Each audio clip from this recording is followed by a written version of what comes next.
kita simak penjelasan dari Pak Ustaz.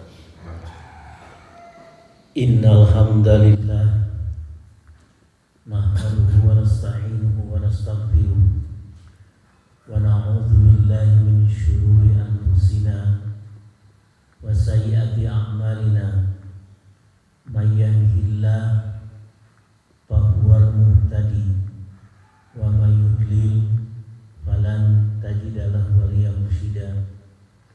Asyhadu an la ilaha illallah wahdahu la syarika lah wa asyhadu anna Muhammadan abduhu wa rasuluh. Amma ba'd. Tadarusan kita di kesempatan pada subuh ini di Masjid Nurul Huda ya Pak,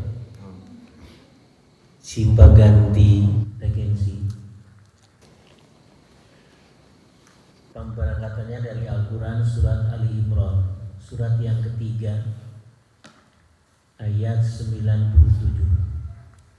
Surah Ali Imran diturunkan Allah melalui malaikat Jibril pada Rasulullah SAW di kota Madinah, termasuk kelompok surat dan ayat Madaniyah. Surat Ali Imran surat yang ketiga ayat 97. A'udzubillahi minasyaitonirrajim.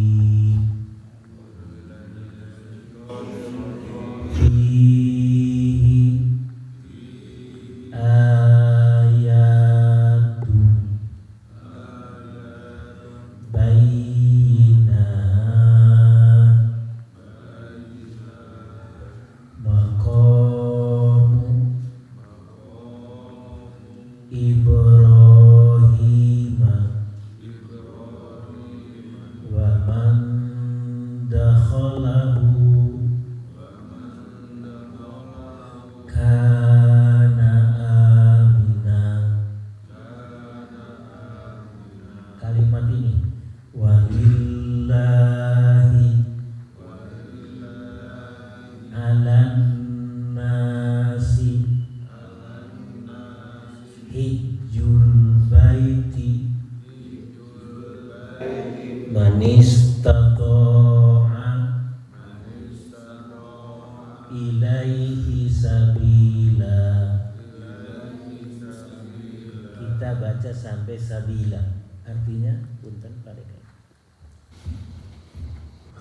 Ayat 97. Di sana terdapat tanda-tanda yang jelas, di antaranya makom Ibrahim. Barang siapa memasukinya, Baitullah, amanlah dia. Dan di antara kewajiban manusia terhadap Allah adalah melaksanakan ibadah haji ke Baitullah, yaitu bagi orang-orang yang mampu mengadakan perjalanan ke sana. Iya. Di antara kewajiban manusia terhadap Allah, walillahi 'alan nas hijjul bait, menunaikan ibadah haji ke Baitullah. Man istata'a ilaihi sabila, bagi orang yang mempunyai kemampuan mengadakan perjalanan ke Baitullah. Ada istita'ah. Istita'ah itu baik berupa materi, bekal, uang, kesehatan, dan aman di jalannya. Jadi naik haji itu bagi yang istita'ah, mempunyai kemampuan segi materi, segi kesehatan badan, dan di perjalanannya dan di Baitullahnya dalam kondisi aman. Kalau ketiga hal itu tidak terwujud, tidak wajib berarti kan. Kalau materinya ada, badannya sehat jasmani rohani, kemudian di jalannya dan di tempat melaksanakan ibadah hajinya dalam kondisi aman. Ketika tidak begitu, jadi tidak wajib kan. Kalau hukum mukhalafatnya di apa ya? Ada hukum kebalikan.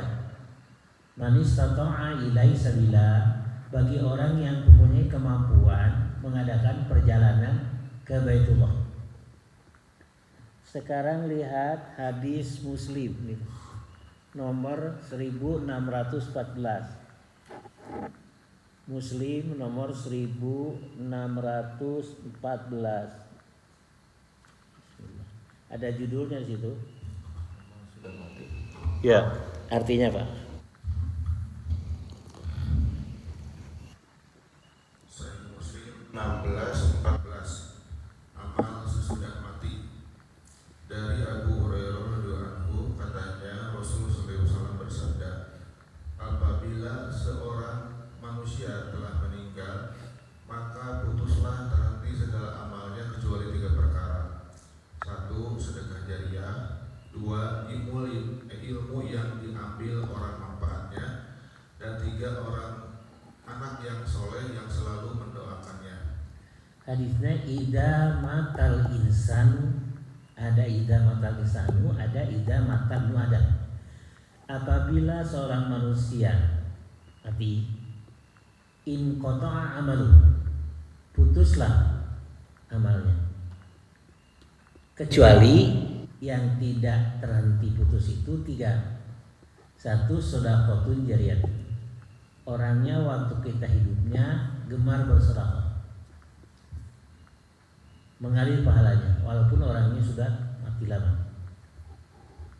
Al ilmi yuntafa'u bihi, atau orangnya tadi waktu hidup mengajarkan ilmu yang diambil orang manfaatnya.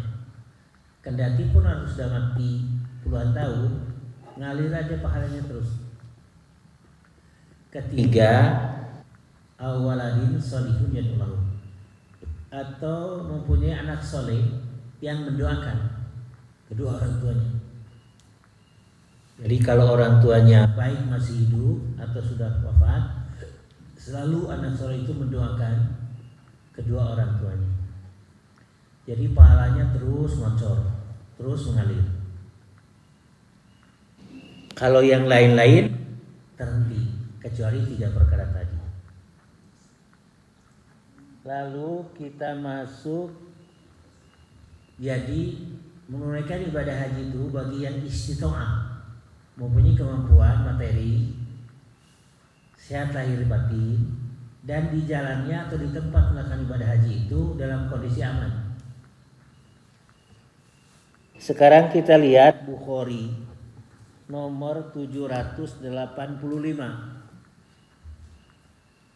Ada ibadah badan yang tidak boleh diwakilkan kepada orang lain. Ibadah badannya seperti sholat, apalagi ya, ibadah badannya sholat ya contohnya, kemudian sedekah, sudah sedekah, sholat, saum, itu ibadah badannya, tidak bisa diwakilkan kepada yang lain. Silakan hadis Bukhari nomor 785. Bukhari 785. Judulnya ada Haji.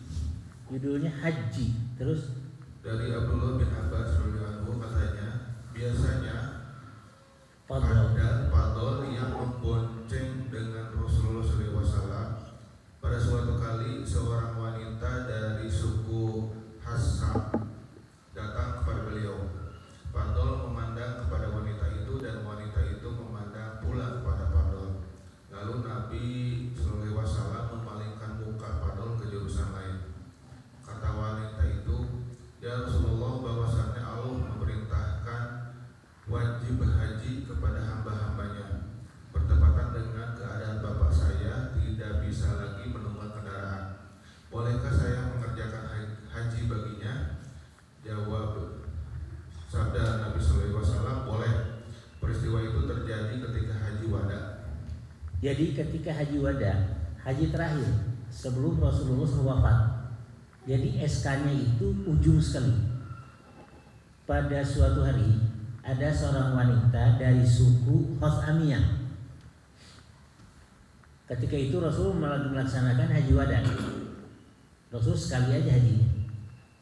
Kemudian wanita tadi menghadap kepada Rasul.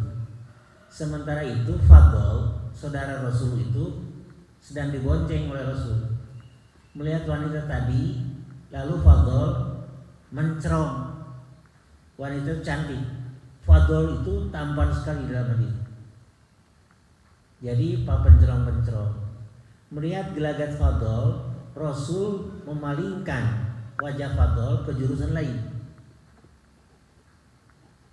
Kemudian wanita itu bertanya, "Ya Rasulullah, Allah telah mewajibkan ibadah haji kepada hamba-hambanya."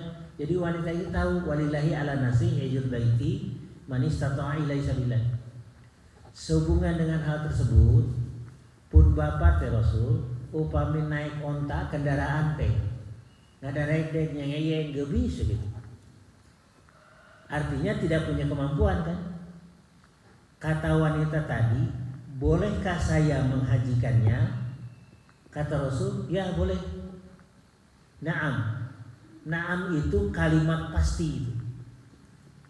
Disimak pertanyaan wanita dari suku Khasamiyah sehubungan dengan kewajiban ibadah haji sudah ada pada diri ayahnya, tapi ayahnya sudah tua renta. Kalau duduk di atas kendaraannya unta atau kuda, nggak ada redek, nyengeye, gebis. Kata wanita tadi, bolehkah ya Rasul, saya menghajikan bapak saya?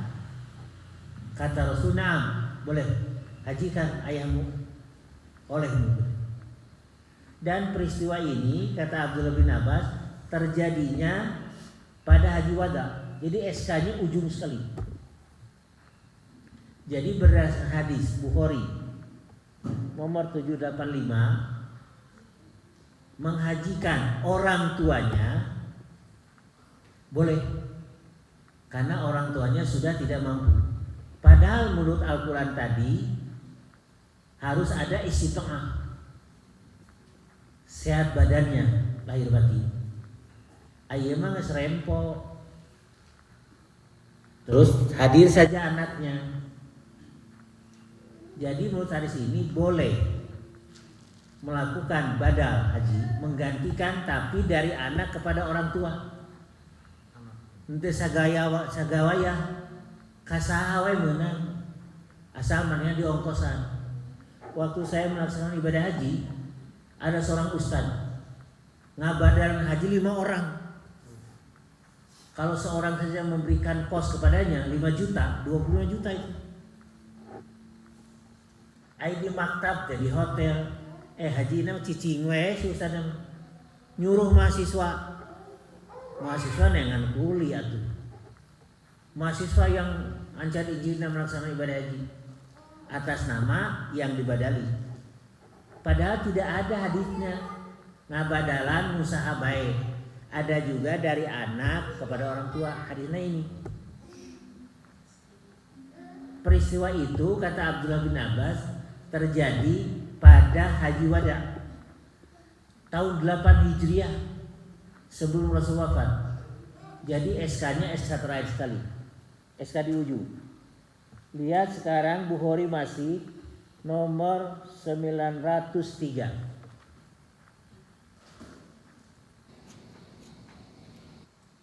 Bukhari nomor 903 berbeda hadisnya. Silakan. 903. Bukhari 903 dari Ibnu Abbas radhiyallahu anhu. Narasumbernya sama Ibnu Abbas. Terus katanya seorang wanita dari suku Zuhaina.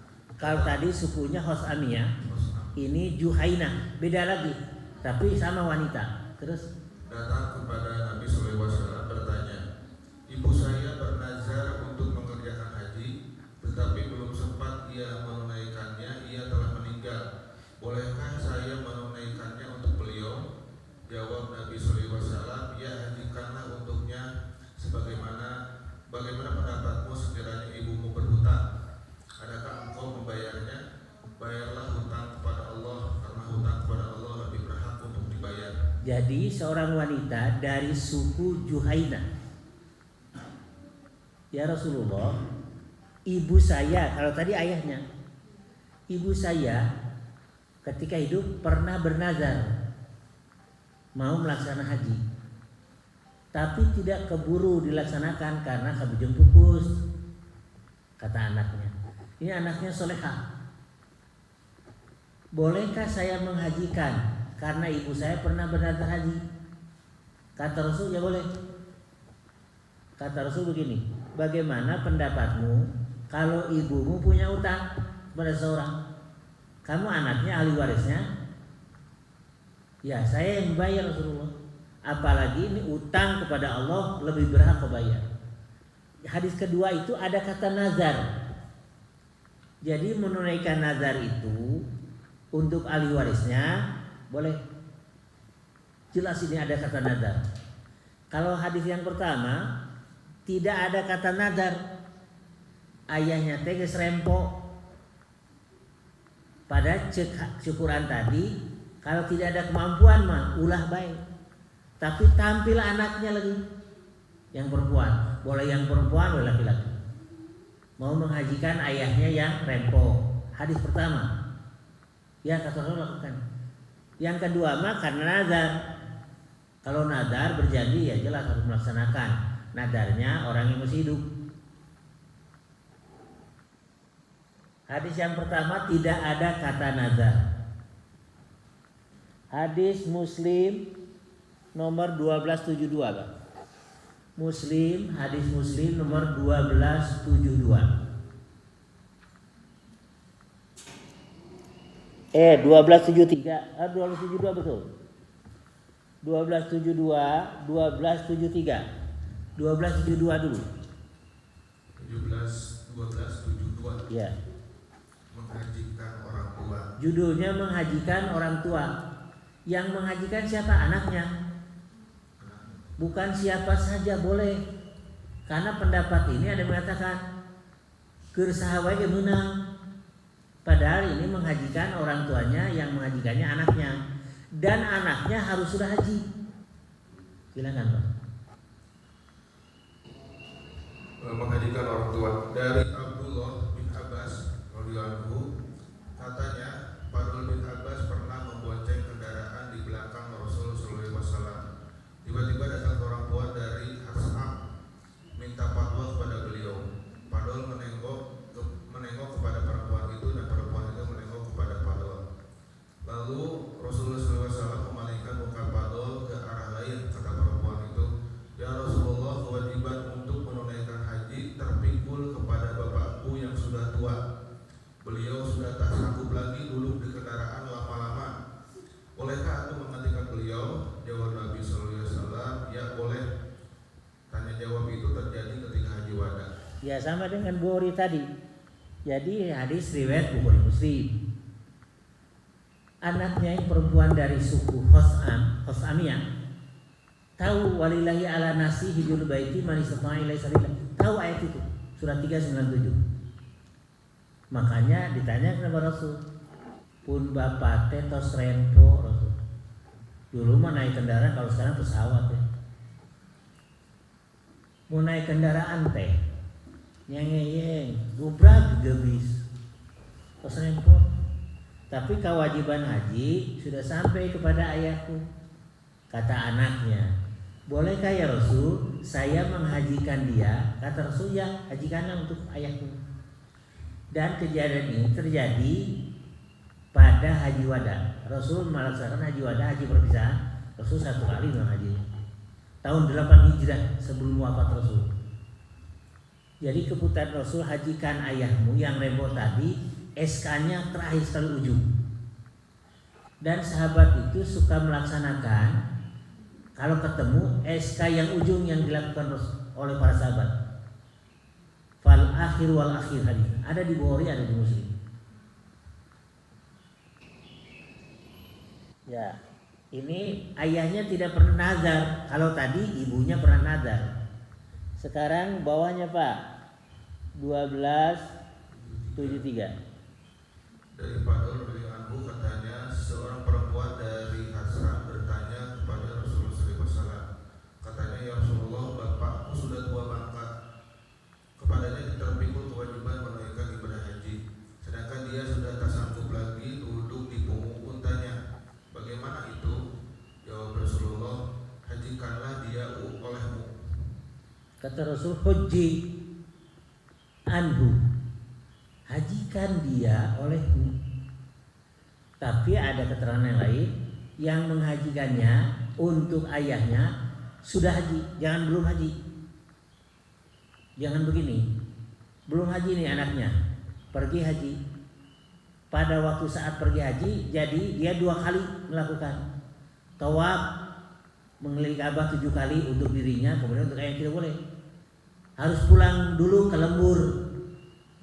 Nanti yang kedua kalinya menghajikan untuk ayahnya. Tapi di sini ada problem. Kalau melontar jumroh itu boleh diwakili. Karena sesuatu dengan hal sakit dia boleh diwakili melontar jumroh. Kalau hukum di Arafah tidak boleh diwakili kan? Orang yang sakit keras juga ada ambulan yang datang dibawa dari rumah sakit ke Padang Arafah. Ini di sini ada problem. Sedangkan al-hajju al-arafah, haji itu sahnya karena wukuf di Arafah. Ini yang hukumnya siapa? Anaknya tentunya. Untuk menggantikan ayahnya yang bawa tadi. Tapi berdasarkan hadis kata Rasul boleh. Hajikanlah ayahmu olehmu. Dan peristiwa ini terjadinya di Haji Wada tahun 8 Hijriah.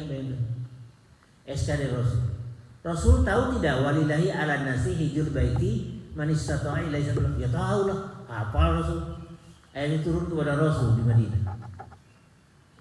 Jadi berdasarkan hadis tersebut boleh menggantikan badalan haji dari anak untuk orang tuanya. Untuk yang selain itu tidak boleh. Ya mah nitip ka ustaz teh 5an pang badalan haji cenah. Pun biang ataupun bapak terus hadoi di ongkosan saurang 5 juta ongkosan ustaz uang sakunya. Itu ustaz cicingnya di hotel. Nitah deui ka mahasiswa. Nyeun sertifikat ustaz nanti. Oh enggak boleh. Ada pendapat yang mengatakan boleh oleh siapa saja untuk siapa saja. Padahal hadisnya jelas dari anak kepada orang tua. Sekarang lihat hadis Muslim nomor 1112 1113 1113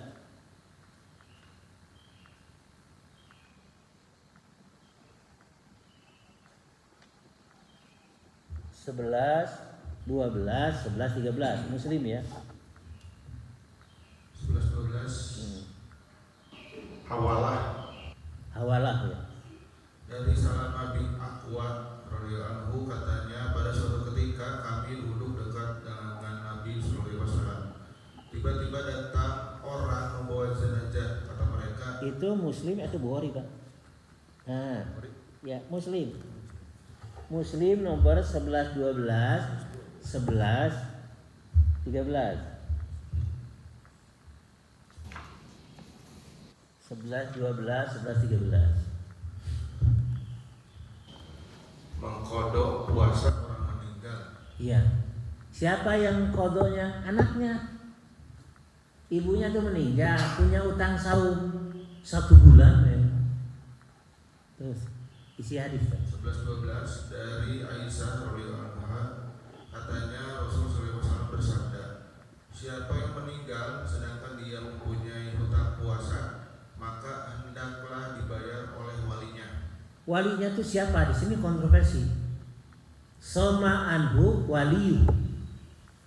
Kalau orang tuanya meninggal punya utang saum, hendaklah walinya mempuasakannya. Ya anaknya. Terus 11 13. 11-13 dari Ibnu Abbas radhiyallahu anhu katanya seseorang wanita datang bertanya kepada Rasul sallallahu alaihi wasallam, katanya ibuku meninggal sedangkan dia punya hutang saum selama sebulan. Bagaimana itu? Jawab Rasulullah, bagaimana pendapatmu seandainya dia mempunyai hutang kepada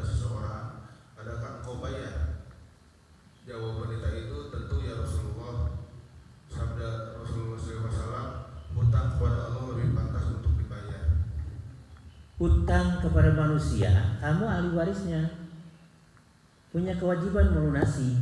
Apalagi ini hutang kepada Allah. Di situ letak hadisnya. Fidyah bisa Kenapa? pakai fidyah bayarnya. Oh tidak. Puasa. Ya.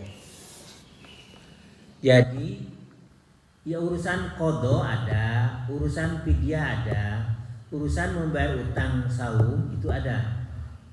Terus sekarang 11, 14, 11, 15. Ini ada yang tidak sepakat. Apa apabila anak Adam mati putus semua amalnya? Karena saum itu ibadah badaniah. Tidak bisa digantikan diwakilkan orang lain seperti sholat juga. Jadi hadis ini dianggapnya hadisnya ada, tapi bertentangan dengan keumuman ibadah badaniah tidak bisa diwakili. Sholat dipangnyolakeun, kemudian saum sampai kepada haji. Padahal hadisnya ada. Ulama madhab salafus salih, ulama-ulama Saudi membolehkan badal haji asal dengan syarat anak kepada orang tuanya tisagawaya dan anaknya sudah melaksanakan ibadah haji. Silakan Pak, 11, 14, 11, 15. 11-14 dari Ibnu Abbas radhiyallahu anhu katanya ada seorang wanita datang kepada Rasulullah SAW. Lalu dia bertanya kepada Rasulullah, "Ya Rasulullah, ibuku sudah meninggal, sedangkan dia punya hutang puasa nazar." Puasanya nazar ini ibunya. Bolehkah aku membayarnya? Jawab Nabi SAW, "Bagaimana pendapatmu kalau dia mempunyai hutang kepada seseorang, lalu kamu bayar? Lunaskah hutangnya?" Jawab wanita tadi, "Tentu lunas." Sabda Nabi SAW, "Nah, puasalah untuk membayar hutang ibumu." Karena nazar itu janji itu utang, dilunasi oleh anaknya, yang nazarnya ibunya, tapi keburu wafat. 11-15 ini lebih komplit. 11-15 dari Abdullah bin Buraidah dari bapaknya. Tadi Abdullah bin Abbas, sekarang Abdullah bin Buraidah. Tadi Aisyah. Terus dari bapaknya bertanya, katanya, "Ketika aku sedang duduk dekat Rasulullah SAW, sekonyong-konyong datang seorang wanita, lalu dia bertanya, 'Aku pernah memberikan seorang hamba sahaya perempuan kepada ibuku, dan kini ibuku telah meninggal. Bagaimana itu?' Jawab beliau, 'Engkau tentu mendapat pahala dari pemberianmu itu, dan sekarang pemberianmu itu kembali kepadamu sebagai pusaka harta waris." Tanya wanita itu, "Ibuku punya hutang sebulan puasa, bolehkah aku puasa untuk membayarnya?" Jawab beliau, "Ya boleh, puasalah untuknya." Katanya lagi, "Ibuku belum pernah haji, bolehkah aku yang menghajikannya?" Jawab beliau, "Ya boleh, hajikanlah dia." Ada seorang wanita datang kepada Rasulullah. "Ya Rasulullah, saya pernah memberikan kepada ibu saya sewaktu hidup hamba saya, atau diganti aja, saya pernah memberikan kepada ibu saya, orang tua saya, mobil. Bagus itu kamu berbakti kepada orang tua," kata Rasul. "Sekarang ibuku wafat, jadi mobil itu gimana? Jadi warisan buatmu," kata Rasul. Kan ibunya wafat, dikasih mobil oleh anaknya. Bagus kamu berbakti kepada orang tua. Sekarang ibunya wafat, mobil itu jadi warisan buat anaknya. Ya. Yang kedua, "Ya Rasulullah, ibuku punya hutang saum." Karena nazar tidak Pak disebut tidak? Tidak ya. Tidak karena nazar kok mau hutang saum. "Bolehkah saya mempuasakan hutang ibu saya?" "Boleh," kata Rasul. Ketiga, "Ibu saya belum pernah haji." Ada kata nazar? Tidak ada. "Bolehkah saya menghajikan ibu saya?" "Boleh," kata Rasul. Ini pertanyaan 3 beruntun. 1, ibu saya diberi sesuatu oleh saya anaknya. Kamu anak solehah, berbakti kepada orang tua. Ketika orang tua meninggal, jadi gimana pemberian saya? Jadi kembali jadi harta warismu, kata Rasul. Yang kedua, ibuku punya utang saum. Kata Rasul, kalau ibumu punya utang kepada seseorang, uang katanya, kamu harus bayar kan? Iya, ini utang kepada Allah. Yang ketiga, ibuku belum pernah haji. Ulangi Pak yang ketiga. Ibuku belum pernah haji, bolehkah aku yang menghajikannya? Jawab beliau, ya boleh, hajikanlah dia. Iya. Asal anaknya sudah haji dulu. Di kitab Fikih Sunnah Said Sabiq harus haji dulu. Kalau belum haji ya untuk dia dulu. Nah sekarang bukan orang lain, saudaranya sendiri. Saudaranya sendiri. Ini ada ensiklopedia hadis Abu Daud ya. Abu Daud nomor hadisnya 1811. Bentar Pak, saya buka dulu. 1811. Pada saat Rasul melakukan ibadah haji wada, ada orang yang berkata begini, sahabat, labbaika an syubrumah. Dekat Rasul ngomongnya, labbaika an syubrumah. Aku penuhi panggilanmu ya Allah untuk syubrumah. Rasul bertanya, waman syubrumah? Siapa kau sebut-sebut nama syubrumah? Kata orang itu, akhon li, saudara saya Rasul. Jadi membadalkan haji untuk saudara boleh, asal orang badal hajinya sudah haji. Temenang sagawaya batur asal ngongkosan ini teh si ustaz teh dibekalan manehna. Jaba di ongkosan hajina atau umrohnya, jaba dia ada uang saku. Ini ngabadalan 5 orang kok bayangkan. Satu orangnya 5 juta bayangkan, 25 juta di pesaknya. Sampai di sana capek dia. Ayo mahasiswa mah masih mana yang duit atuh. Jang panghajikeun ieu cenah. Soal si mahasiswa nu sibuk nama. Mana nama cicingnya di maktab. Kumaha aja teh si ustaz teh itu jadi biro jasa biro badal haji. Yang hadis membolehkan itu anak kepada orang tua atau saudara kepada saudara senasab dan seakidah. 1811 punten Pak. 1811. 1811 Sunan Abu Dawud.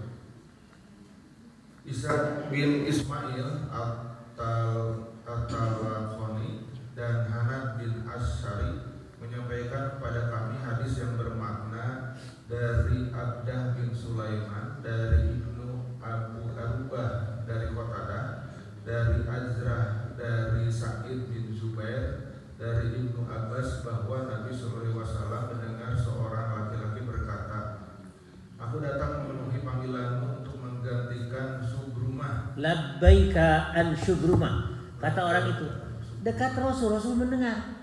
Wa man Subrumah? Sa ngaran Subrumah disebut anjeun teh kumaha? Beliau bertanya, siapa itu Subrumah? Dia menjawab, saudaraku atau kerabatku.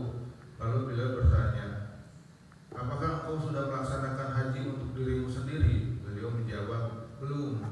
Beliau melanjutkan, kalau begitu hajikanlah untuk dirimu sendiri. Setelah itu berhajilah untuk Subrumah. Tapi tidak sekali jalan. Hajikan untuk dirimu, pulang ke lembur, baru menghajikan Subrumah. Akhon li, akhon itu akhi. Waman Subrumah Arabnya Pak. Akhon li katanya. Waman Subrumah kata Rasul. Saha kar jalma nu disebut Subrumah teh saha? Akhon li ada enggak? Saudaraku ya Rasulullah. Tapi dikatakan saudara atau kerabat. Kalau kerabat nanti orang lain juga bisa. Akhon li ada enggak? Iya. Saudaraku ya Rasul. Ada senasab dan seakidah tentunya. Nah ini hadis Abu Daud ini populer sekali. Jadi harus beda musim haji gitu Ustaz. Iya, bukan musim haji itu dia terus setelah dia baru harus musim haji yang lain. Balik ke lah. Ada yang sudah ongkos nih, warga punya saya. Ongkosnya tinggal melunasi, wafat. Terus istrinya datang. Gimana Ustaznya? Mau digantikan sama ayah adiknya, anaknya. Anaknya belum haji, nggak bisa. Anaknya haji dulu, pulang baru menghajikan pada musim haji berikutnya.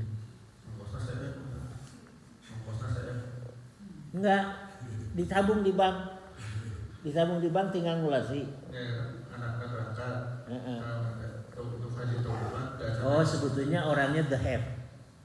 Orangnya the have, jadi mampu lah ya. Atau oleh istrinya, tapi istrinya belum haji lagi. Jadi double. Kata PDKM kaburu beak ongkosna cenah keur haji manehna ge. Keur ngahajian badal bapana, beak cenah ongkosna keur haji manehna ge. Jadi begitulah badal haji.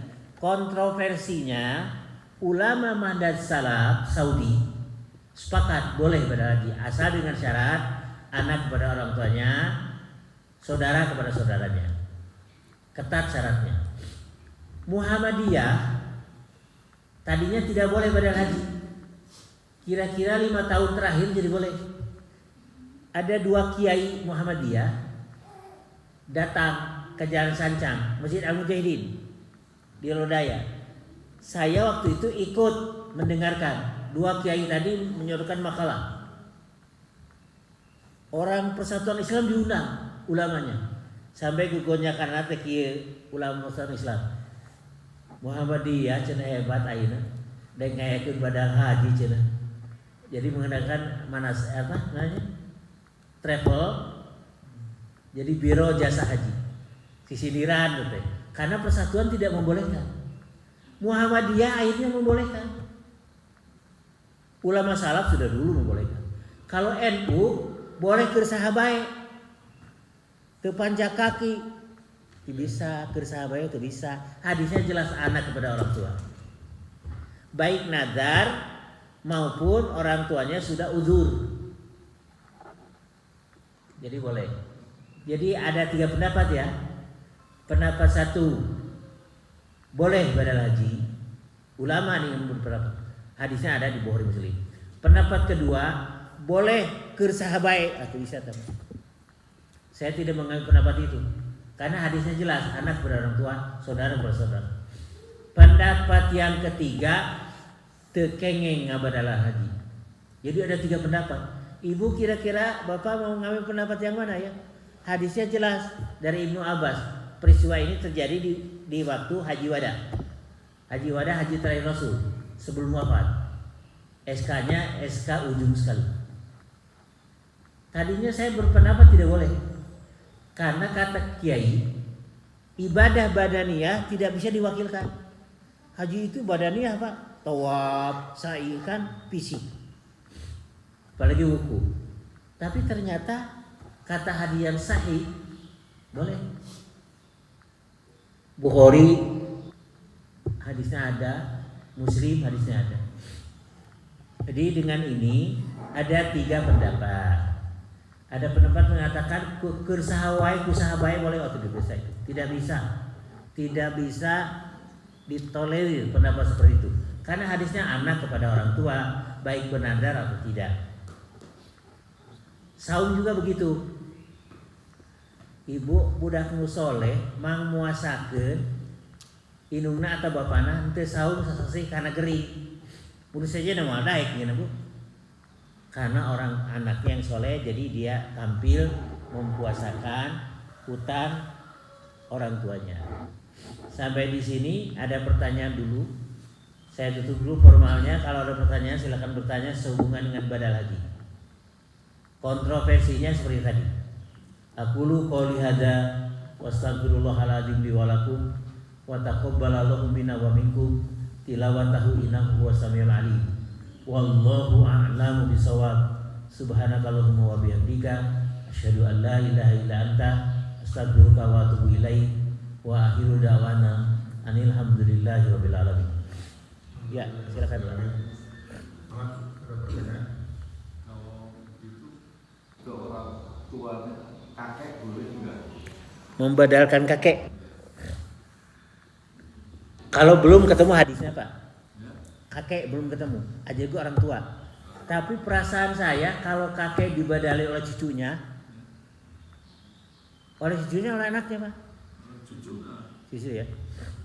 Ini anak kepada ibu, anak kepada ayah. Sekarang cucu kepada kakek. Kalau hadisnya sih belum ketemu. Kakeknya sudah renta. Kalau kakeknya nazar boleh.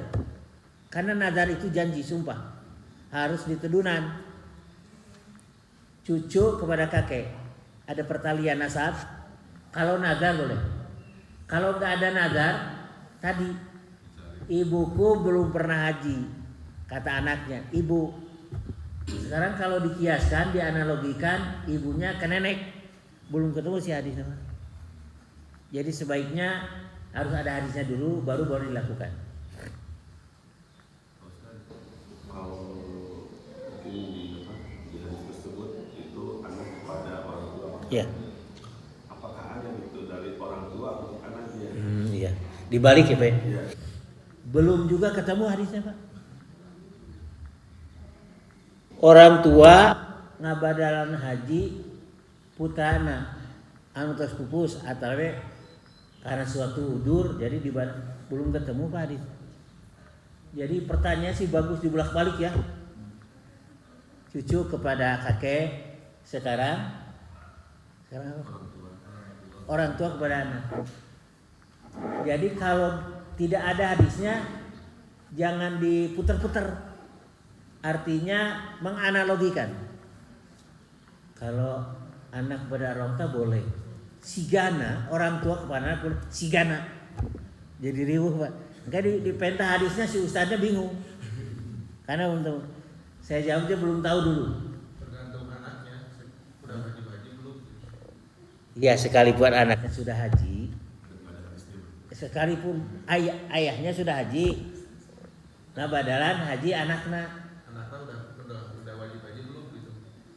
Dari anak-anak boleh haji maksudnya. Oh, lihat hadisnya ada riwayat.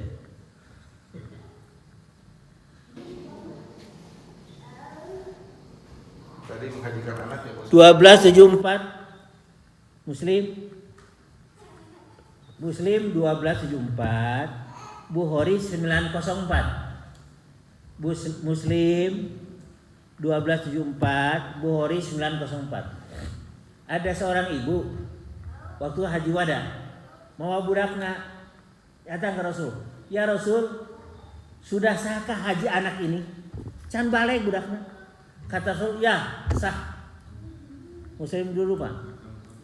Ya, haji anak kecil. Haji anak kecil judulnya. 1274. Dari Ibnu Abbas radhiyallahu anhu katanya Nabi sallallahu alaihi wasallam bertemu dengan serombongan pengendara di Rauha. Lalu beliau bertanya, "Rombongan apakah Anda semua?" Jawab mereka, "Kami rombongan kaum muslimin, dan Anda siapa?" Jawab beliau, "Aku Rasulullah." Tiba-tiba seorang perempuan datang di hadapan beliau sambil mengangkat seorang anak kecil. Lalu beliau bertanya, "Sudah sahkah haji anak ini?" Jawab beliau, "Sah, dan engkau mendapat pahala pula." Si anak kita sudah dewasa, perlu haji lagi enggak? Kata orang tuanya, Rasul, sahkah haji anak ini? Ya, dan kau dapat pahala. Ibunya. Jadi hajinya sah, walaupun masih kecil. Aigas gede, boga biaya naik haji. Padahal anak kecil itu belum kena taklif, belum ada beban syarah Pak. Ia menghidang orang tuanya membawa. Tapi haji anaknya sah. Itu anaknya yang haji itu umurnya baru 7 tahun Pak. Lihat hadis Bukhari 904. Ibu jelema dubeung harma geuning dipupunggu budak teh dibawa haji dibawa umroh ku sepuhna teh Pak. Ibu lihat di Mekah di Madinah. Dipupunggu we ku bapana teh. Budak leutik dibawa haji atau umroh. Tapi mayarna mah sarua we pantai setengahna Pak. Silakan. 904. Ya. Dari Said bin Yazid radhiyallahu anhu katanya, "Saya pernah dibawa menunaikan ibadah haji bersama-sama dengan Rasulullah SAW. Sedangkan ketika itu saya baru berumur 7 tahun." Iya. 7 tahun dibawa. Ada jamaah pengajian saya, suami istri. punya cucu 2, yang satu wafat. Waktu dia umroh, cucu yang masih hidupnya dibawa ke Masjid Nabawi itu. Terus yang masih hidup itu adiknya ngomong, saya lagi main-main sama kakak aja. Ya Allah, ngeri Pak. Di Masjid Nabawi, kemana cenah anaknya? Keur ulin cenah jeung lanceukna terus mau. Orang tuanya sampai begini ngomong si anaknya, tadi saya bermain sama kakak. Padahal kakak sudah wafat. Wafatnya sebelum balik. Adiknya dibawa umroh sama kakeknya. Ngadenge beja kitu tah ti injuna. Ameng cenah jeung rakana. Udah ya. Terus harus ada mahram. Ada istri yang suaminya meninggal. Sedangkan waktu haji sudah tiba, mau berangkat. Masa idahnya belum selesai. Gancang we kawin heula. Supaya mahram. Tidak sah itu, Pak. Harusnya selesai masa idah dulu. Ini teh jeung salakinu anyar teh ibadah haji. Ibadah haji itu harus pakai mahram. Lihat hadis mahram Bukhari nomor 564. Muslim banyak, Bukhari berapa hadis? 3-4 hadis. Muslim 5 hadis. Mahram bukan muhrim. Kalau muhrim artinya orang yang memakai ihram. Kalau mahram orang yang haram ditikah. Kita ngomongnya suka muhrim pada salah kan. Harusnya mahram. Silakan.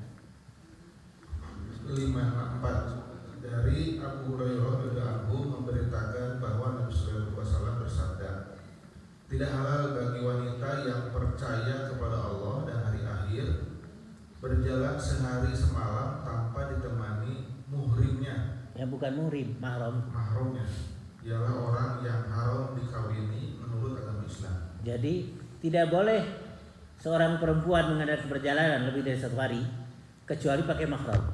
Ini dilema. Wanita itu wanita karir, kerja pegawai negeri. Dia pergi karena urusan dinas, tidak pakai mahram. Dari Perjalanan dinas. Hah? Perjalanan. Kecuali perjalanan dinas gitu. Terus satu lagi Pak, 627 masih Bukhari.